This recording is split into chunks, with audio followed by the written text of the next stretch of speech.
पुण्यातील मांजरी परिसरातून एक वादग्रस्त घटना समोर आली आहे। ख्रिश्चन धर्मीय धार्मिक कार्यक्रमादरम्यान हिंदूंच्या आराध्य दैवत श्री गणपतीची मूर्ती कापडानं झाकल्याचा प्रकार उघडकीस आला।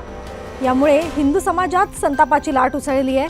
मिळालेल्या माहितीनुसार 4 एप्रिल रोजी कलाश्री मंगल कार्यालयात सुरू असलेल्या कार्यक्रमावेळी प्रवेशद्वारावरील गणपती मूर्ती अस्वच्छ कापडाने झाकलेली आढळली। याबाबत विचारणा केल्यावर आयोजकांनी मूर्ती झाकल्याचे मान्य केल्याचे तक्रारीत नमूद आहे। या प्रकरणी संबंधित तरुणांनी मांजरी पोलीस ठाण्यात तक्रार दाखल केली असून पोलिसांनी धार्मिक भावना दुखावल्याप्रकरणी गुन्हा नोंदवून तपास सुरू केलाय।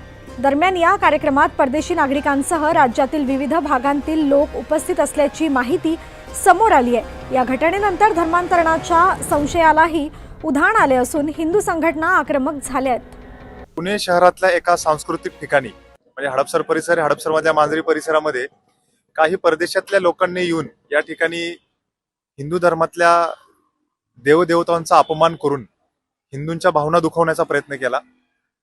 मांजरीमध्ये हा कार्यक्रम झाला आणि या कार्यक्रमामध्ये काही परदेशातून लोक आलेली होती की ज्या लोकांनी हिंदूंचं कन्व्हर्जन करावं की काय अशी त्यांनी परिस्थिती या ठिकाणी निर्माण केलेली होती।